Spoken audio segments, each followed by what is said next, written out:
Morning. Can I welcome everyone to this, the 35th meeting of the Justice Committee this year. Can I ask everyone to switch off mobile phones and other electronic devices completely as they interfere with the broadcasting system, even when it's to silent. We look somewhat depleted today. Apologies have been received from John Finney and Rod Campbell, and Jenny Mara is running late. So please don't take it personally because they heard you were coming. We're going for quality. Well, yes, we're going for quality. Oh, well, I'll move out of my chair then, Graham, let you in. Item 1, decision-taking business in private. Can we take item 4 today? That's the work programme in private, please. Yes. Thank you very much. Item 2, reducing reoffending in Scotland. This is an evidence session with Audit Scotland. Its recent report, Reducing Reoffending in Scotland. Members will note from the Clerk's paper the Public Audit Committee took evidence on and considered this report at its meeting on 21st November. And I know we've got members of Public Audit sitting here who would be very helpful. And referred the report to us. I expect you to sparkle and shine, Sandra and Colin. A copy of the letter from the convener of the committee is annexed to the paper. And can I welcome our panel of witnesses to the meeting? Caroline Gardner, Auditor General for Scotland. Can I congratulate you on your appointment? You've not been before this committee before. Miranda Alcock, Justice Portfolio Manager, Performance Audit Group, and Kirsty White, Senior Performance Auditor, Audit Scotland. Auditor General, you wish to make an opening statement? Thank you very much. Good morning and thank you. We'll keep it short, but we're grateful for the opportunity to brief the committee on this report. As you know, it looks at the efficiency and effectiveness of approaches to reducing reoffending in Scotland, and it follows on from the publication of a report last year, September, about an overview of Scotland's criminal justice system. We did present this report to the Public Audit Committee on the 21st of November, and the committee also took evidence from the Scottish Government and Community Justice Authority representatives that day. I know the convener has written to you following that meeting, referring the report to you and highlighting its concerns about the governance and accountability arrangements for CJAs in particular. What I'd like to do is to focus briefly on the extent of the problem that we identified, on how much is spent on reducing reoffending, and on the effectiveness of the current arrangements. The extent of the problem first. Reoffending is a continuing problem in Scotland, with serious effects on communities, the economy, and on reoffenders themselves. Reconviction rates have remained relatively static in recent years. 30% of people convicted in 2009-10 were reconvicted in a year, compared with 32% of people convicted in 1997-98. Just as significantly, in 2010-11, more than 1 in 5 of the people convicted, some 9,500 people, had 10 or more previous convictions already. The Scottish Government estimates that the social and economic costs of reoffending are about £3 billion a year, so it's very significant for all of us. In terms of how much is spent on tackling the problem, the Scottish Prison Service, the CJAs and the Scottish Government spent an estimated £128 million in 2010-11 on services designed specifically to reduce reoffending. That's a bit less than a third of the £419 million that they spent in total on dealing with people convicted in court. There is now a strong body of evidence about what works in reducing reoffending, for example, helping offenders find jobs, improve relationships with their families and communities, and manage their lives better. And it is important that services are designed around the needs of individual offenders. The Scottish Government has made good progress by publishing a directory that pulls together information about all the services available for offenders in prisons and in the community. However, we found a mismatch between the services provided and the evidence of what works in tackling reoffending. For example, out of the 1,300 services listed in the directory, only 7 specifically cover money and debt management, although offenders identify this as critical to their rehabilitation. We also found that access to services varies across Scotland, and in particular, services for people serving short-term sentences needs to improve. Moving on to the effectiveness of the current arrangements, one of the challenges is that many different bodies are involved in working with offenders, including the Scottish Prison Service, community justice authorities, the police, the Crown Office, the Court Service, the NHS, and more than 100 voluntary and community organisations, together with sheriffs and procurators fiscal. That makes for a very complex system to manage. The 8 CJAs were set up in 2007 to improve joint working and reduce reoffending, and they have been successful in bringing people together, but the way they were set up and the inflexible funding arrangements they work with have limited their effectiveness. The funding for community justice services is particularly inflexible and makes it hard to really tackle reoffending. Only a small amount's available for local discretion, and the funding formula is based largely on historical activity. More generally, the criminal justice system is demand-led, and demand for services to reduce reoffending is increasing, with more people in prison and more community sentences being imposed. It's therefore critical that what we do spend is spent as effectively as possible. Finally, Convener, the report makes a number of recommendations for the Scottish Government and other criminal justice bodies. In particular, we recommended that there should be a review of how offenders are managed in the community. In their evidence to the Public Audit Committee 2 weeks ago, the Government confirmed that they will be seeking views on the redesign of community services in the near future. We also recommended improvements in the funding of community justice services, the measurement of their performance, and the way in which services for offenders are planned, designed, managed and delivered. Again, in evidence to the Public Audit Committee, the Scottish Government referred to developments in all of these areas, and in particular it announced that CJAs will enjoy more financial flexibility from April next year. Convener, I hope that's helpful as an introduction to the session. My colleagues and I will do our best to answer questions that you and the committee may have. Thank you very much.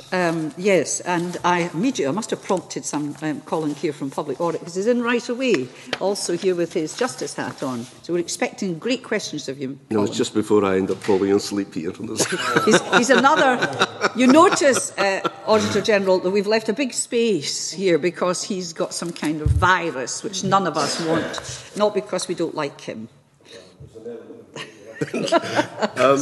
Good morning to you, Auditor General.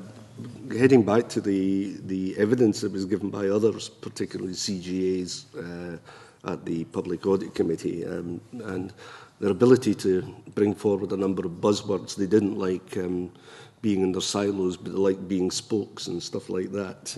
Once you get through that, and the fact that there, from what I've seen of it anyway, there appeared to be a rather disjointed method of reporting back to some degree of authority. All appeared to be reported to various people. Is there any suggestion that, or maybe you could elaborate on what you're suggesting is with regards to the future method of reporting and who to? We think there are a couple of challenges around the effectiveness of community justice authorities. One, as I touched on in my opening statement, is about the way their funding is available to them.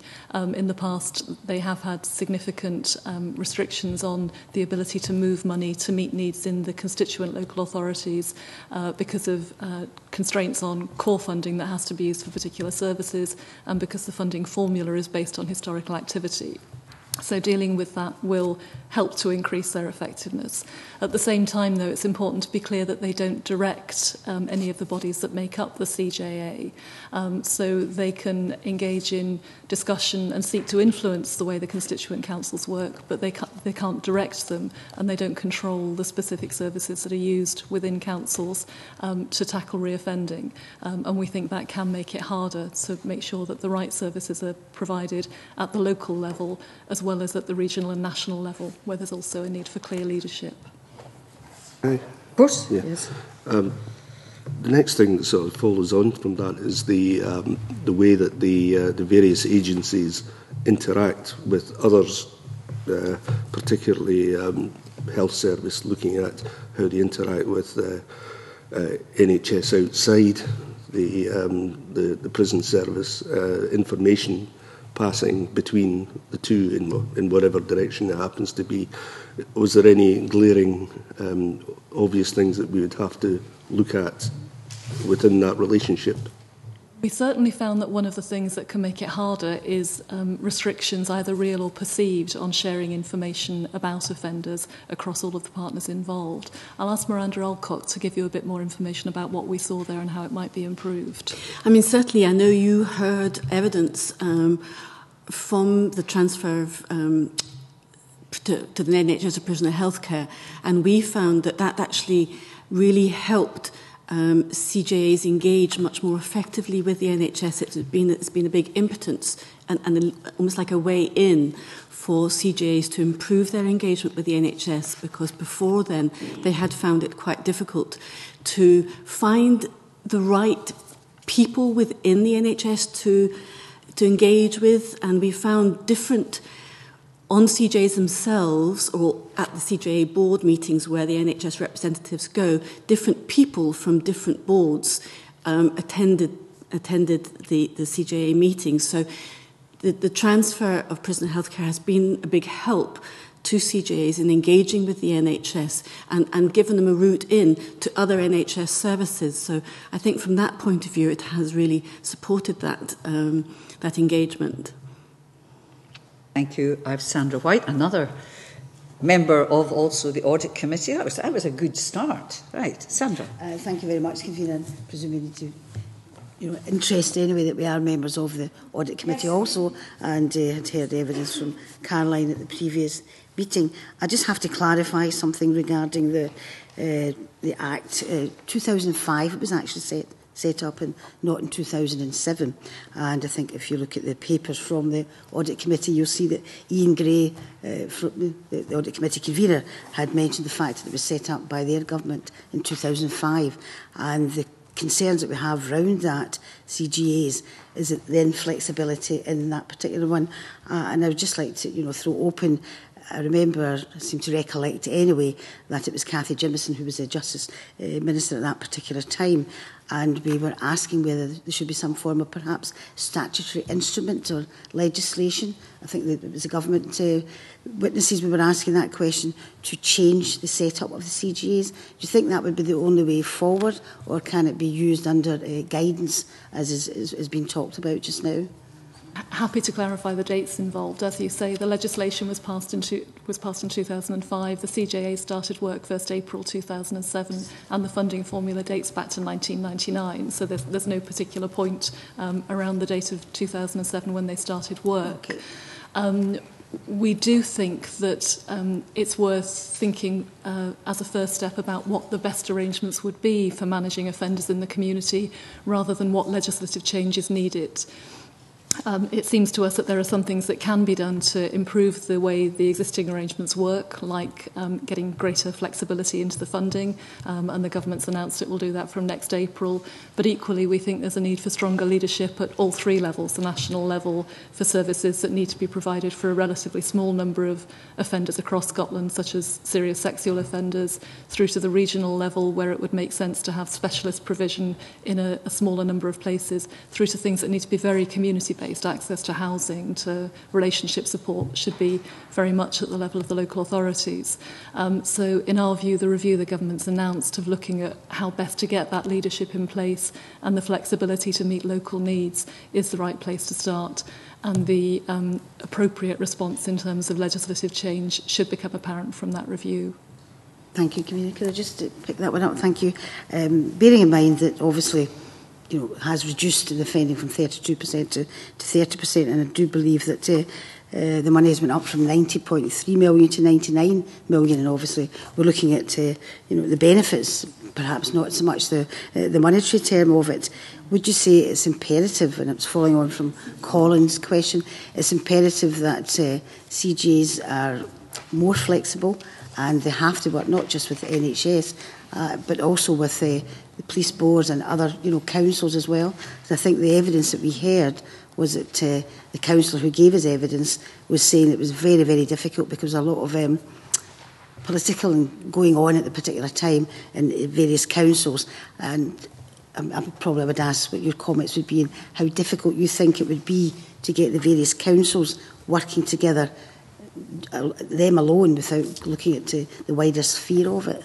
We've reported in a number of reports from Audit Scotland over the years about how difficult it can be for councillors who are appointed as members of other boards to balance their responsibilities in both places. They clearly have a responsibility to their council and, in this case, a responsibility to the Community Justice Authority, and that can be difficult to balance, no question about it. We think those difficulties are compounded in this case by the fact that the CJAs don't have operational control over the criminal justice social work services that they are funding, and that their ability to move money around between functions within a council and even more across councils is very hard to do. The Public Audit Committee heard evidence a couple of weeks ago from the convener of the CJA Chairs Forum that, for example, in the Ayrshires, if there was evidence that drug offences were a particular problem in South Ayrshire, it would be very difficult to get people to agree to move the specialist staff and the services out of North and East Ayrshire into South Ayrshire to tackle the problem. And there's no doubt that's true. We can see it on the ground. Miranda might want to say a bit more about what we found in talking to the CJAs and looking at the particular case studies where things are working well. I think, thank you, Caroline. I think this difficulty of managing peaks and troughs across the CJA area with the boards that they have is a particular challenge, and that's why we say that CJAs, the way they were set up, has limited their effectiveness. That's not to say there aren't some very good examples of some some initiatives that have worked well, and we make a couple of those examples, and we quote a couple of them in the report. So there are some good things, but rolling out good practice examples that is paid for and funded in one council, like Moving On Renfrewshire, rolling that out to other authorities, or even enabling offenders in neighbouring authorities to access those services that are provided and funded by one council is one of the sort of crux of the problem, I think.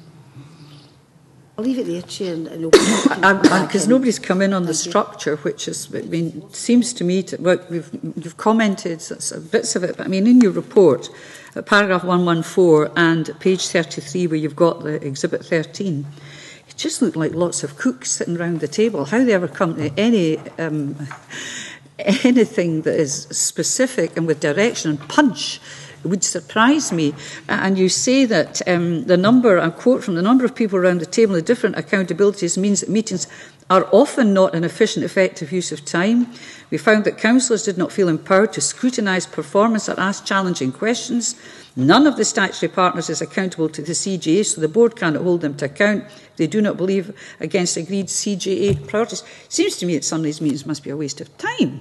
And I'm just asking you, if the government is looking at structural change, could you consider what the elements of a replacement system is, pruning it down, who would be there, and who then, what would the roles be, and who at the end of the day would be in charge, in a sense of saying, I was thinking of a Star Trek where he says, make it so, saying make it so, and something actually happens as a result of these meetings. You're absolutely right. They're very complicated. And as Miranda said, the fact that they have done some really good pieces of work, we think is probably more in spite of the structures than because of them. That's compounded by the fact that the staff they have are very small, typically 3 or 4 members of staff for the authority, trying to bring together all of these different interests, think about what the needs are locally, and then do what they can to influence people to shift services when they can't fund them directly and they can't hold people to account for them. Having said all of that, the criminal justice system will continue to be complicated. You'll still have criminal justice in local authorities, the prison service, a number of voluntary organisations playing critical roles, sheriffs and PFs with roles to play. So you need to find a way of bringing that together. We think the 2 starting points are probably about getting the funding arrangements right so the funding can move more readily between areas of need in response to particular peaks and troughs or particular challenges that are being tackled, and then a genuine accountability for what's happening, what's changing on the ground as that money is being spent. And that's the 2 things that CJAs can't currently do. there almost certainly is room for streamlining the local arrangements, although, as I say, you would still need a local element to make sure you understand what's happening in particular communities and services delivered on the ground. We think you also may need a dimension that's regional and national to be planning across the piece which services are needed and how they change over time. But there's room to improve the effectiveness of the current arrangements through getting the funding and the accountability right. Well, I accept the funding, I accept the accountability, but see in a blank piece of paper, and you've done a lot of work in this, and so is Audit, and we're looking at it, a blank piece of paper. You know, how would you set up a CJA? What would have to be there at the board meeting, and what would, you know, so that people had definitive roles, so that councillors, at the end of the day, is it the councillors who say, yes, that will be how the thing is paid, or is it how would you do it? Rather than people seem to me, good people, wasting their time. We are not only, it's not our job to direct policy like that, but I'm prohibited from doing it. What we've tried to do at the end of the report is to set out the principles that we think should apply in terms of making sure that there are clear objectives for reducing offending, that there are the appropriate powers for those involved in doing it, clear accountability and a mechanism to promote the change that's required, the flexibility to move towards things that work, and then clear performance management to demonstrate how we're doing. There's a range of ways you could deliver that, I think, all the way from locally up to nationally. And one of the interesting questions is how it links to community planning partnerships, which are the other big thrust in government policy. But I think there is room for streamlining what happens and getting those arrangements sharper on the ground. I think we'll ask the Cabinet Secretary, subject to the committee, about, you know, he's got the blank bit of paper now. I appreciate you can't do that, but if he's got the blank bit of paper, how would he change this? Just seems to me too many cooks when I look at it. I certainly couldn't hold a meeting like that. This is big enough. Graham. Just on the same issue before moving on, the CGAs, as you've indicated, have been in existence for some time and never formally assessed as a structure and an outcome. Would it be quite a worthwhile action at this stage to assess the good, the bad and the ugly as a help to indicating a way forward for government in the short term? In general, I think every new policy should have clear plans for evaluation in there at the starting point, and that's what's not happened in relation to CJAs so far.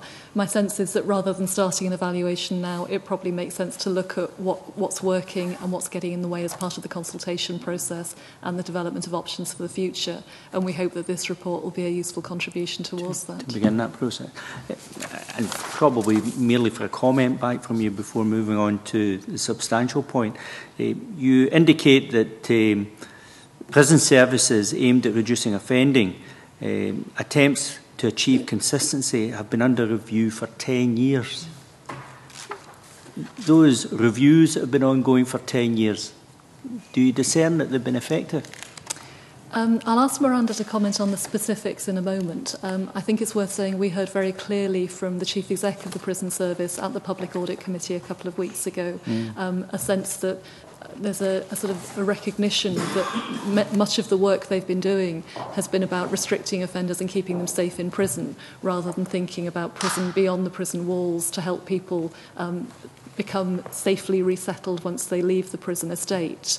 I'll ask Miranda to pick up the detail of that. Yes, the particular point you mentioned is the agreement between the Scottish Prison Service, which is a national organisation, and the 32 criminal justice social work departments who provide social work services in prisons for prisoners. And they certainly have been negotiating for that length of time to try and get a national agreement about what will be provided by whom at what cost. And I think it's indicative of the variation of services that we pick up across the country and across different prisons, the variation in delivery between different council criminal justice social work services, that they've never been able to get to a national agreement on that for any kind of service level agreement in that area that covers all the prisons and all criminal justice social workers. Is that a reasonable outcome then, that there should be such variation? Almost seems like obfuscation rather than variation. I mean, we make the point that their access and availability does vary across the country. Services. And going a bit further, we think not in a planned way. We think that access and variability doesn't reflect differing needs. Yes. It reflects the fact that there are big differences between the bodies involved, and there isn't a way of doing that planning nationally, regionally and locally that's working at the moment. Yeah. You touched on the point of a new chief exec coming into the prison service, and you know that, or you will know that he's made a number of pronouncements about changing the way forward. Is it within his gift to make those changes, or given the sort of challenge of so many different actors in this environment, is he up against it? It's clearly not solely within his gift. I said in my opening statement that this is a very complex system and will remain so whatever the results of the review that the government's announced. I think what would be very helpful is that national review of the way offenders are managed in the community, because that interface is the hard bit to get right. And I think the statements of intent from the new chief executive are a very good starting point for taking that discussion forward.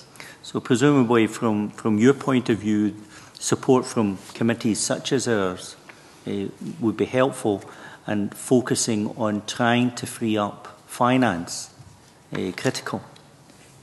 I think so. My sense is that we've got the 400 million plus that's spent on managing offenders in total. Within that, about 128 million that's spent on tackling reoffending, making sure that that money is spent as well as possible right across the system, rather than in a series of sort of isolated pockets. Seems to us a key way of getting more value from it, doing more of the right things. There is also obviously the wider question of prevention coming from the Christie Commission report and the government's acceptance of that, and starting at that end of the pipeline as well. I think they're the two ways that the committee and the Parliament can have the most impact on tackling this in future. Thank you very much, Graham. David, followed by Alison, then Colin again, please. Thank David. you, Convener. Good morning. I really do want to sort of follow on from the points raised by the Convener. And when one reads your report and our summary of it, we're not doing very well. I mean, I think that's the bottom line. We're not doing very well at all as far as this is concerned.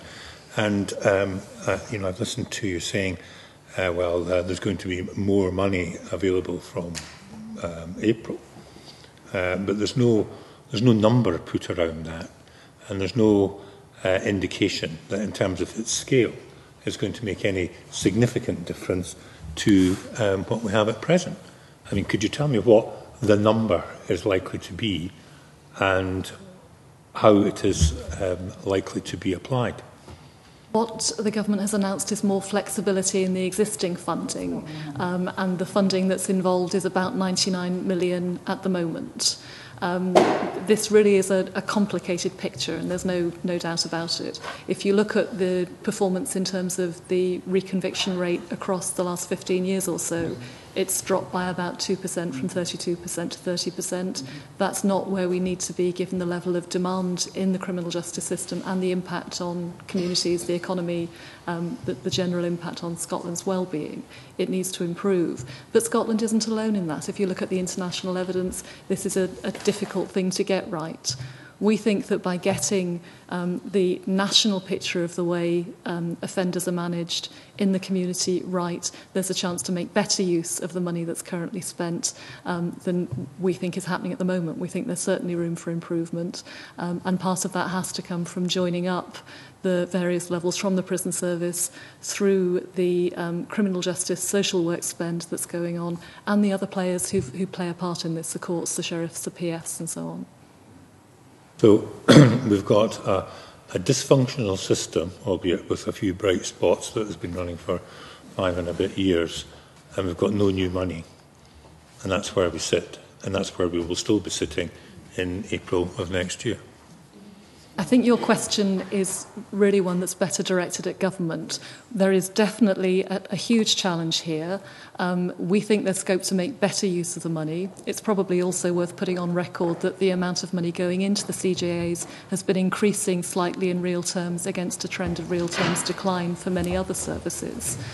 For us, though, it's very much about making sure that the 130 million that's spent each year is spent on more of the right things and fewer of the things that perhaps perhaps aren't adding much value. Thank you. Alison, followed by Colin, please. Thanks. Well, I agree with earlier speakers that, the system is really not working at all well and it's not functioning properly. The flexibility that you talk about in the new money, in the existing money being more flexibly spent from April, will not in itself surely be sufficient to tackle some of the insufficiencies in the system without changing lines of accountability. Is that correct assessment? It is. We think it will help. We think the lines of accountability also matter in relation to the the community justice authorities, and we think there's also a need for a national review of the way offenders are managed in the community, which the government's accepted. Did you discover, did you have an opportunity to look at how the individual councils who were constituent parts of the CGAs took the work and responded to the work within their own councils? I mean, one of the things that particularly concerns this committee, I think, is that we know that through care is so important. We know that that's delivered locally and that particularly housing issues are important. And yet we don't seem to have any kind of dynamism within the CGA which says, well, we're all constituent parts of this system and we can make it work better. So is there a disconnect between what's planned at the CGA level and how it's actually implemented in the individual councils? I think the short answer is that it varies, but I'll ask Miranda to talk you through what she saw when the team was doing the field work. I think absolutely, I think the lack of operational control has really hampered what CJAs can really decide to do.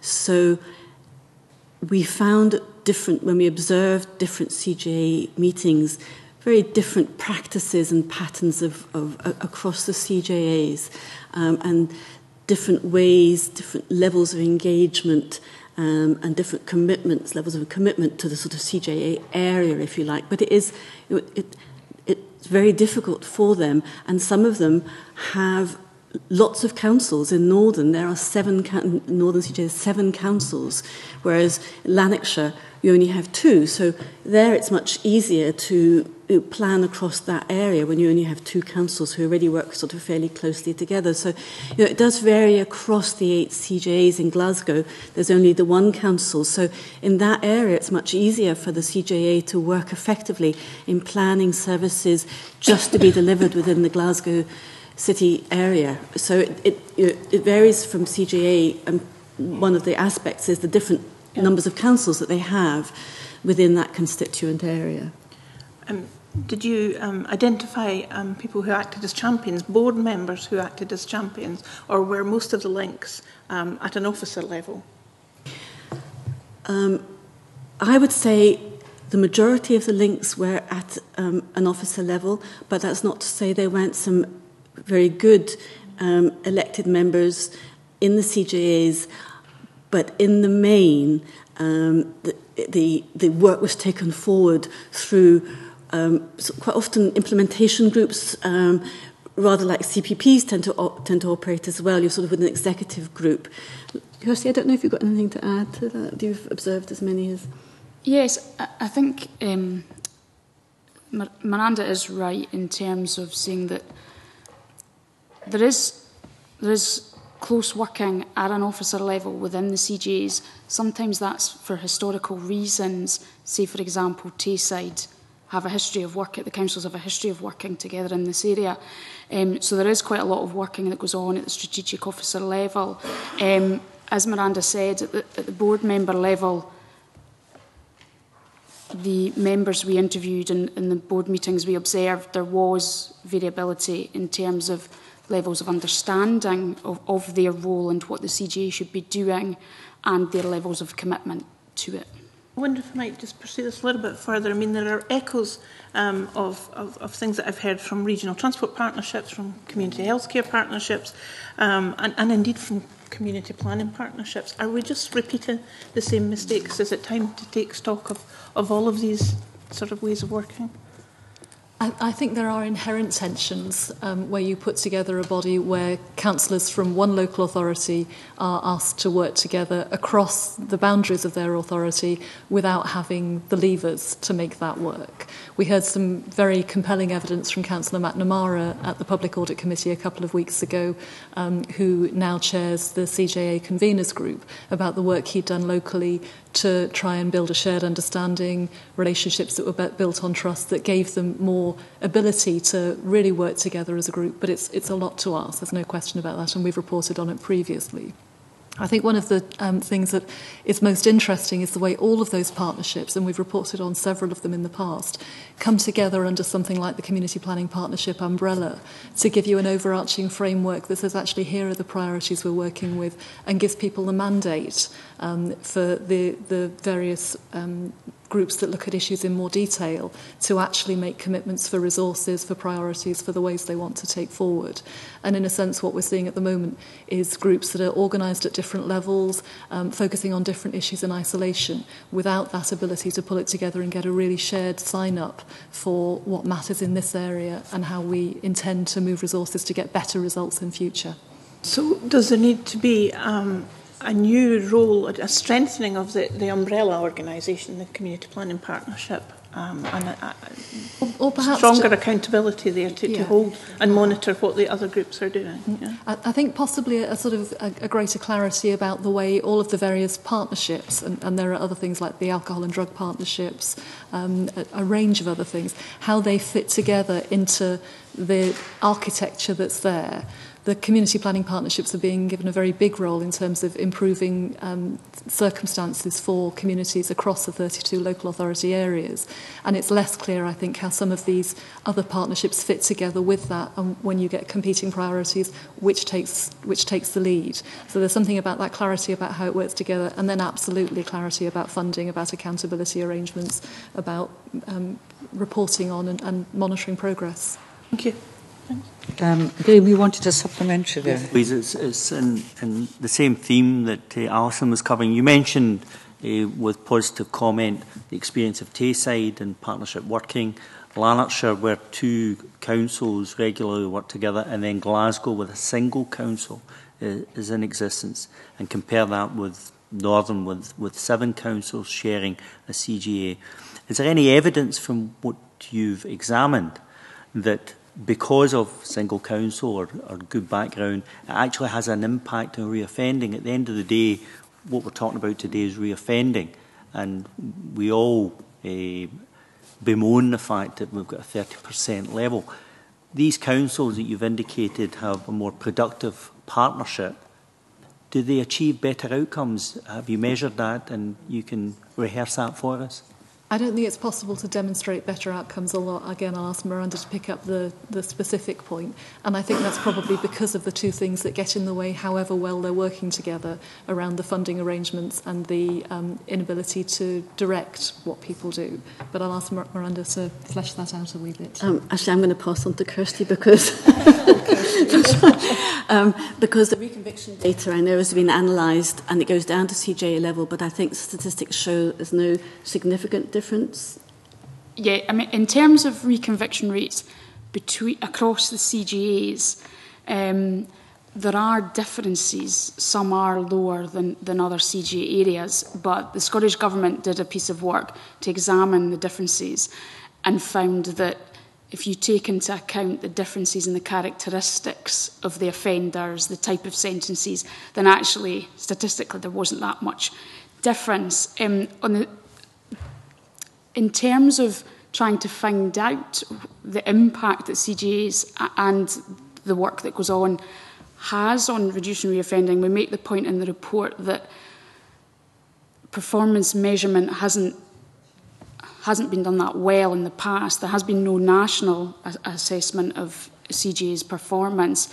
CGAs themselves have developed their own annual action plans and their own area plans, and they assess themselves, but that's something they've developed themselves rather than something that's been done across the piece. So it's quite difficult to say the impact of what CGAs are doing on reducing reoffending, but obviously that's very important and it's something they need to be able to do. It's a big miss, eh? I think we're, in fairness to all governments that have preceded us, I think it's one of those very, very difficult nuts to crack. I can see there are issues here with structure, but we're looking at something that's endemic, and I think you're saying internationally it remains the case. So I do hope we can crack it, but at least make dents into it. Colin. Thanks. It's really going back to the issue of communication between agencies. A highlighted problem I heard about recently was the one where short-term prisoners particularly are due for release. They are, there's a plan of action about what happens afterwards, generally, where they're likely to go and any other problems. At least that's what should be happening anyway. And then, of course, they just step out the gate and they're immediately rearrested because there's another warrant out for their arrest. Did that show up at all in any of the audit? And is there anything we can actually do on a practical level to ensure that if the person is being rearrested and put back inside, that we don't spend all this inordinate amount of funding getting plans in place for something that's never going to happen? I think that there's two parts to that. I think one is better communication between the police and the CJA or the people, the Criminal Justice Social Work Services who are supporting the mentoring. And it is, I found it sort of staggering, the prolific offending of some of the people who just go round and round the system. And I think our case study that we illustrate on case study 1 on page 44 of the report, I think the person that we have named in that as Scott shows the kind of lives a lot of people lead. So it doesn't specifically pick up your point about being rearrested immediately they leave prison, but page 44, case study 1 of the report. 44. Oh, page 44, sorry, paragraph 9. Page 26. No, page 44. Page 4. There's no page Case study 1, that's the one I want. Page 44. Never you mind. We're going for page 26 because I found Scott, who was not working on our blank page 44. We've got him. My apologies. My apologies. No, it's not a problem. Testing our observation, and we were all awake. Right, but with your case study on page 26. I think that illustrates for me very strongly the personal lives of some of the people who are going around the system. And Scott may well have been rearrested as soon as he left. And we certainly found from a lot of the focus group work that we did, that we commissioned the focus group work with prisoners, that the lack of support they felt they got when they left prison was really a key issue that I'm sure you've heard about. But we didn't look specifically at the point you make about people being rearrested almost immediately. Really the crux of it, because obviously I've seen this study before, and it was really just something that had been highlighted, and had it come through in any form of audit, because there's obviously a large amount of resources that are required to have somebody ready for movement out. Now, I don't know what the situation is with regards to who has access to what information, but it does seem to me to be a rather large waste of resources to put all this stuff in place just to see somebody's put back in the handcuffs and taken straight back inside. And this comes down to the communication and who's communicating with whom. I think Kirsty may be able to add a little bit to that as well. Yes, I was just going to say it wasn't an issue that we looked at specifically, but you've raised an important point in terms of wider information sharing and through care that Alison McInnes mentioned earlier. And obviously you heard evidence a couple of weeks ago in terms of the transfer of prisoner healthcare about the importance of through care, and the sharing of information within that is how that has to happen, is that agencies have to talk to each other and be involved in delivering the services. And it can be the case in the focus groups that we commissioned. We commissioned focus groups with offenders who were currently serving prison sentences and offenders who were carrying out CPOs and DTTOs as well. And some of the findings from that were they could leave the prison on a Friday tea time with a list of referrals and phone numbers, but none of the offices are open until Monday. They perhaps don't have a mobile phone, they don't have any money. So it raises that issue about agencies speaking to each other and actually the care being joined up. And is that that the responsibility of the Community Justice Authority to kind of step in and say, well, why they've been released on a Friday afternoon and not a Monday morning, and how do they get in touch with these agencies? Who kind of takes leadership on that? I think you raised the key point that actually it's kind of everybody's responsibility, but nobody has responsibility in a sense. CGAs in some areas have pushed this agenda and developed housing protocols that actually, you know, will say certain housing officers from specific councils will go in and speak to all the prisoners in our prison, and arrangements are in place for when the prisoners leave. But criminal justice social work has the operational responsibility at the end of the day. You know, SPS is also responsible, so it is about people coming together. It's perhaps worth mentioning Low Moss, the new HMP Low Moss prison that's opened. North Strathclyde CGA has done a piece of work branded under Public Social Partnership to bring the third sector, criminal justice social work, SPS and the CGA together to try and deliver a new through care model and to make sure that actually accountabilities and the roles are all clearly defined about what should happen. Well, one would have to say it's about time. That's hardly, well, I hate the expression rocket science, but if you've got somebody coming out who's nowhere to live and nobody to contact about it, they're on a slippery slope immediately. And we've heard this so often. I'm going to bring another, because you said about communication, you said something that's quite tricky, I think, at paragraph 109, where you refer to limited engagement between CGAs and local sheriffs. It's a very delicate area to get into, and you do state it's important to retain judicial independence, but engagement with the CGA could help improve sheriffs' awareness and understanding of offender needs and the options available locally. Could you develop that? Because I thought that might be extending the remit of CGA a bit too far in touching into judicial discretion. It's both sensitive and difficult in policy terms. What we're comparing it with, I think, is some of the things we've seen around drug courts and drug treatment and testing orders, where there tends to be much closer engagement between the sheriff and the offender. And anecdotally, the sheriffs feel both that it makes it more likely that the order will be complied with and that they understand the offender's circumstances better, so they can tailor the requirements to that individual's needs rather than being general. We think that principle is worth exploring more widely in relation to community payback orders, but there are questions about independence that would need to be handled carefully, and there are also questions about the trade-off of benefits and costs. But I'll ask Miranda to talk a bit more about the genesis of that comment. Yes, that particular one, we interviewed quite a few sheriffs as part of this work, and we spoke to the Sheriffs Association, and we observed a couple of drug courts, and it was very interesting seeing the way that drug courts operate compared to the way a normal sheriff court operates, and the engagement there is between the offender on the drug and treatment testing order and the sheriff.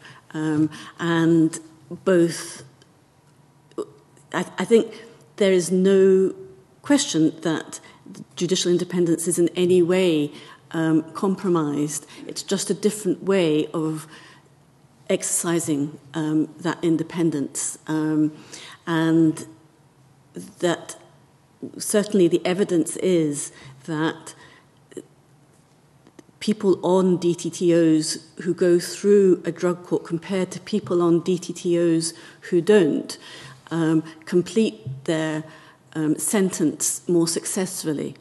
And there's something around the sheriff as the sheriff being the person who is saying to the offender, this is what you have to do, and I'm going to see you in a month, and this is what I want to see. And that kind of authority seems to have some positive effect. I understand that because I've been at the drug courts, and I mean, it's very labour intensive for the sheriff, and it has to be the same sheriff. Yeah. And there's a personal, I hesitate the word personal, but there is a kind of individual involvement of the sheriff, and it's more interactive. I appreciate that. What I'm trying to get at is, what's the role of the CGA in this? What does it bring to the Shrieval table? What that's missing that you think would assist a sheriff? what facts, what material can it bring to the sheriff that when he's deciding or she's deciding what to do with the offender? The engagement, we think, is about the sheriff understanding better both what the criminal justice social work services can deliver locally and what the constraints are, and the people on the CJA understanding the constraints the sheriffs feel they're working under. One of the comments we make in the report hereabouts is that most sheriffs absolutely recognise that short prison sentences are one of the least effective things they can do, but they often feel they have no alternative because somebody has been through a series of community orders over a period of time that's not having an impact. So we think that there's something about that more general engagement which helps both sides to understand the challenges of the other, and we hope to design better ways of dealing with individual offenders and making sure the services they need are there. I'm thinking ahead to, for instance, the person who comes out and there's no housing available, and they have no benefits, they go and offend and they're back in again. Are you suggesting something like a report to the sheriff why this person came back again into the system? What practicalities were actually missing in the once discharged and once out of prison? What practicalities were missing, and having some kind of report to the sheriff so that if this person's before them, they would be in place next time, or subject to, say, it was a community payback order, but these other practicalities, housing, access to some kind of benefits would be there. Is that the kind of thing, sort of practical stuff like that? It's actually not what we're suggesting, although I think it's well worth exploring. Okay. In relation to that particular problem, I think what we're suggesting is that the examples where it already works very well should be applied much more widely, and they're not. So in Aberdeen, for example, there's a community integration unit where women offenders close to the end of their sentence move from Cornton Vale. They have time out of prison when they can go to the housing office or to Citizens Advice to get advice on somewhere to live and money management and so on. If that sort of planned discharge seems to make a big difference, but it's patchy. It doesn't. But I'm back to the sheriff on the bench. There was somebody in front of him that day, which is very different from the planned discharge. Yes. So I'm trying to get at what you're trying to say here would assist in preventing reoffending at that moment. The sheriff standing looking at somebody and deciding what kind of disposal. I think, sorry, we didn't look, we didn't, because community payback orders only came out in February 2011, it was difficult for us to look at the impact of those, but early analysis by the Scottish Government shows that very few of them are being imposed with conditions for alcohol treatment or for drug treatment or for mental health. So, for example, the CJA could inform the sheriff, as well as CPOs, it's not just unpaid work. There are these conditions, there are these available services. If you want a CPO with mental health conditions, this is what would happen to them. If you want one with drugs, this would happen. So it's informing the sheriff of the wider availability of conditions of CPOs, how effective individual conditions might be implemented within that area. So I think it's an information exchange thing like that. That's what we meant by that. No, that's very helpful. Thank you. Does anybody else want to come in that bit about the sheriff?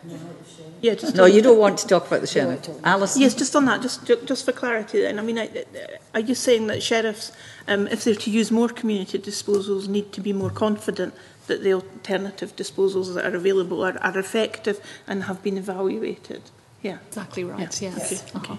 Have these conditions attached, which I think is interesting. I have a separate question, I've got others before you. Yeah, I've Sandra next, and Jenny, and then you'll be back in, Alison. Thank you very much. To pick up on the reducing reoffending, and you mentioned about 2011, the community payback orders, but there was also one called the whole system approach for young people in that particular one. And I read in the report there was only 10 local authorities have actually taken and implemented, this whole system approach. Sorry, it's not here. It's not in your report. I looked it up somewhere else, and I just wondered if there's been any audit done on the 10 local authorities who have implemented this whole system approach to young people. Is it too soon to do an audit on that particular thing? I think your whole report is terrific, by the way, and you've done a grand job and have raised a number of issues. And I call the 2011 one the first phase, as you might say, of reoffending, and obviously we've got now the second phase, which I think is looking at implementing the recommendations that you put forward about bringing, you know, more groups together. And I just wondered, is it too soon to have any feedback in any of these? Because that was, second phase was April this year, I believe. Is it too soon for any feedback to see if it's working? And the first phase was 2011 regarding the 10 local authorities. Do we have any audit on that, how they're looking at the young people approach? I think it's certainly too soon to evaluate how effective it is. But as with the information that Miranda touched on around the use of community payback orders, there's probably some interesting information there about variations in what's happening that would be worth playing into the next stage as it is rolled out across the piece. Miranda, do you want to add to that? No, I agree. I think more have been rolled out now, and I think it's a really interesting approach. And certainly in the past, Audit Scotland has done work on youth justice. I was interested in the Chief Executive, Colin McConnell's evidence to PAC, who mentioned that there's a reduction in people going into Polmont, and whether that's, certainly the numbers are lower than they've been for some time, and he mentioned that, and he's being able to move make some space in Polmont for some young women offenders, that whether or not that's directly linked, there certainly is an outcome there, which is encouraging to see. But we would need to give them time to bed down. But it would be interesting. We can certainly consider it when we're considering our performance audit. It was just a small comment, not another question. It would be wonderful if you did have any outcomes and information, if perhaps the committee could see that. That was all I was going to say.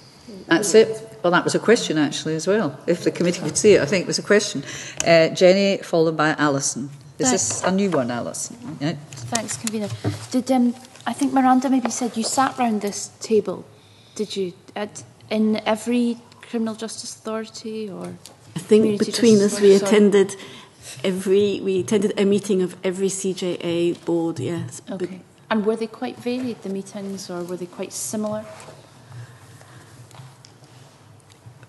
I think probably fairly similar. Similar in terms of the sheer numbers that are sitting around the table. I mean, Exhibit 13 is not untypical of the CGAs. In how they're run and the interaction of members, as we've said before, that it does differ. Mm-hmm. Some CGAs tend to run like council meetings, others slightly more informally. So, yes, the picture really does vary. Okay. I think I would also like to add, they were very useful in terms of, I mean, certainly a couple that I went to, there were presentations from programmes that are being delivered in the area, presentations on developments from, for example, the new prison at HMP Grampian, how that was developing, and that was a forum for sharing that information. And I think that was it was useful for people who might not normally have heard a lot of that information to hear that information. Mm. And that's what there were voluntary sector organisations who might not have been at any policy discussions or discussions on what was available in their area until the CJAs were formed. So I think that was important to recognise that they have built up a shared understanding of what's available in the area, much more than had been there before. So it is mainly from the meetings you attended an information sharing certainly forum, the ones that facility. Yes, primarily it's an information sharing forum. It's just interesting because I think from the evidence we've heard this morning, the crunch points seem to be where information's perhaps not shared. You know, the point the convener was making about the sheriff not being perhaps aware of alternative disposals that might be of use to reduce the reoffending. And certainly I was struck by the case study about Scott, because this reminds me of some work I was doing in Dundee recently when I was with one of the service, the third sector partners who support people coming out, mainly of Perth Prison. And they were saying to me that they have people coming out of prison who are going back to their flats in Dundee and finding that they have been repossessed by the council because the council didn't have a list of those who had been taken into custody, and so the abandonment procedure starts, right?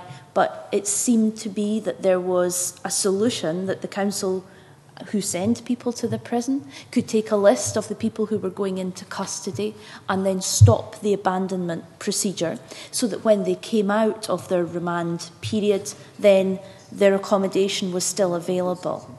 Does this all sound familiar? So I would say so, yes. it seemed to me that there was Scott's path to reoffending, perhaps, or similar cases like Scott's, could perhaps have been prevented by a very simple sharing of information at that point. I think my question to you is, who is responsible? Because the partners involved in that were the third sector partner. I wrote to the council. I think we found a solution to that, and also the prison service. But these are all agencies that are sitting round this table currently, but this was still a problem. Who's responsible for that problem? Is it the CGA? Who's responsible for the problem? The CJA has a responsibility to sort that out, but they have no control over the people who actually do the work to sort it out. Do you see what I mean? Yes. So it seems a very straightforward solution, but the CJA cannot tell the council or the police or the court service or the prison service to get together. They can facilitate, they can encourage, but they can't direct something fairly straightforward to happen. Like that action. Like that, yes. That I described. They all they can do is say this is a problem and encourage the various people who have a role in that to get together. And I think that's probably why the bridging and the mentoring services are so effective, because they're the ones who go round all the different agencies with the offender who may not have the skills to do that, or the communication, or mobile phones, or the knowledge of who they should go to when they should go to it. So I think somebody who understands how the public sector work is a very helpful bridge between the offender and the services. I think that's why they're effective. But that's, in terms of your answer, who is responsible, the CJA, I think, would say they are, but they do not have the levers of power so it's the to fulfill that responsibility.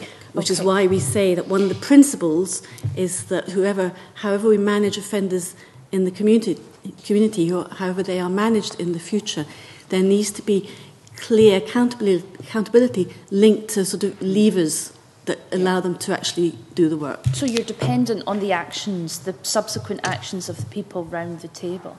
Can I ask, at the meetings you attended, at the end of the meetings, was there a series of action points for people to go away and... Is that how they concluded the meetings, with people saying they would do X, Y, Z? Or I think it varied. I think sometimes there were, and sometimes, often they were for the CJA chief officer. Often they were, yes, I mean, I think there probably were some actions. We've reviewed a lot of the minutes, and I'm trying to recall the minutes that we also reviewed, as well as observing the meetings. We also reviewed a lot of the minutes. Certainly a lot of the papers that are presented up were for noting, but normally from one meeting, there would be some areas for action. Often it would be for the implementation group of the officers to sort of take away and do further work around particular areas. So yes, I think there were action points. Thank you. I think it's interesting the point that Deputy Convener raised, because 218 project in Glasgow actually intervened with Glasgow City Council to ensure that women coming out of Corton Vale who were in didn't lose their tenancies, which was again left to the voluntary sector. You say that they have a very small staff to support them. Is that also part of the problem for the city? Apart from the cumbersome, it seems like very cumbersome attendance, they need more staff simply to assist in delivering whatever they eventually tend to deliver. Is that correct? Yes, sort of. They typically have 3 to 4 officers, and the Public Audit Committee heard from the Chief Exec of the Tayside CJA a couple of weeks ago, and that there are things those people can do, but in a sense, while they're not controlling the money or controlling the services, more people on its own isn't the answer. The question is where those levers sit. No, I appreciate there's huge significance for who get the financial levers, true of everything in life, but you're also suggesting that if they are to be effective with all these other things, they probably would require more support staff to deliver the kind of interventions you want them to be making. I'm not sure we do think that, because the interventions are delivered by the criminal justice. Yes, no, I understand that the interventions you're recommending those, so that when they're coming to view at the end of those meetings, we have staff here which assists us to put together our ramblings, sometimes, if I may be unkind to us, into some kind of coherent and then action points. Is that what in part is required by some of these CJAs? I think that's happening. I'll defer to Kirsty and Miranda. I think that's happening. The challenge is then turning that into action in the various partners that need to actually do things at the end of it. Kirsty. Yes, I mean, Caroline is exactly right. The CGAs and the staff they have work very hard, and they develop their area plans and their action plans, and they work through those and look at what's happening in their areas. On a practical level, there are issues around staffing, just in terms of actually physical bodies being able to attend meetings. CGAs have a chief officer, a planning officer, a part-time admin person, and sometimes a training officer. So as it currently sits, to attend a Alcohol and Drugs Partnership meeting, a CPP meeting, their own meetings, various other meetings, then, practically there are issues around that. But they're not hugely significant, I think I'm hearing. Well, that can't come over on the recording. I think that was maybe Luke. I think the CJs could access more. They need access probably to some different skills, whether they would directly employ them or whether they could access them, for example, in analysing performance information from constituent councils, in trying to understand, they have to gather the information from their constituent councils on, say, performance times for CPOs, on outcomes from different programmes that the councils may be working. So gathering that information and analysing it in a way that's helpful to the CJA is time-consuming, on top of the other work that they have to do. So they may not necessarily need to sort of directly employ more people. We think they need probably access to some additional skills they could be provided by in other areas. So. I understand. That's fine. Thank you very much. Alison, the last question, please. Thank you. The Prison Reform Trust recently produced a report, I think it was called Out for Good, and they concluded that it was really important to involve offenders in taking responsibility for the resettlement.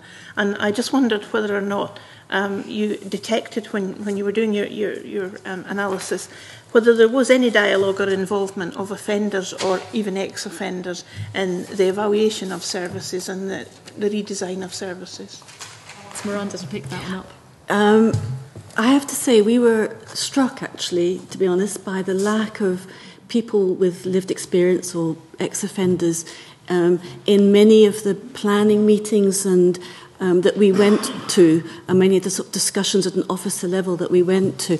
That is changing, and in fact the Exhibit 13, the South West Scotland CJA, have at the table an ex-offender, which they have found very useful. Certainly the government has now got, has funded Positive Prisons, Positive Future, which is an ex-offender organisation, to try and feed in to the government's Reducing Reoffending Programme 2 on that. So it is coming, But compared to some other service areas, people with disabilities, for example, we were struck that there needs to be more involvement of offenders, and the focus group work that we did, also none of the offenders that were spoken to by the people who had been involved in any discussions about the services, the design or the evaluation of the services that they had been involved in. So we think that's an area, and we mentioned that, which needs to improve. Valuable, thank you. Well, can I just say, unless there's anything else you wish to add, well, can I thank you very much for attendance this morning? Thank you indeed. I'm suspending for just a couple of minutes till we move on to the next bit. Now, our witnesses to leave, but you're not to leave your seats.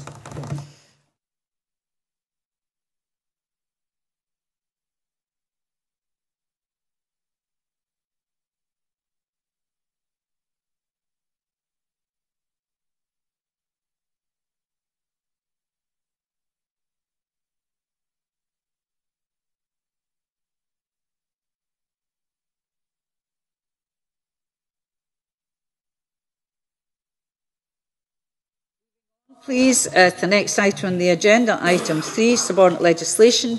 We'll continue our consideration of 5 negative instruments, Adults with Incapacity Public Guardian Fees Scotland Amendment Regulations 2012, SSI 2012-289, Court of Session, etc. Fees Amendment Order 2012, SSI 2012-290, High Court of Justice Fees Amendment Order 2012 SSI 2012-291, Justice of the Peace Court Fees Scotland Order 2012 SSI 2012-292 and Sheriff Court Fees Amendment Order 2012 SSI 2012-293. Roderick Campbell's not here, so I don't need to speak slowly. 3 of the instruments were drawn to our attention by the Subordinate Legislation Committee because of drafting defects. An amending order has been laid by the Government which corrects these errors, and it will be considered by the Committee next week. Some minor errors were raised by the SLC in the Public Guardian's Fees Order, but were less significant, so no further action has been taken. Now, members raised concerns in relation to the instruments at last week's meeting, and we agreed to write to the Scottish Government seeking clarification on a number of points in order to consider the instruments again at this meeting. Included in the papers is the Cabinet Secretary's response, that's paper 7, to the points raised by members. Now, do you have any further comments in relation to these instruments? I mean, Convener, I still thank Cabinet Secretary for his reply. I still have concerns that I raised last week, but I think they're on the record and they stand.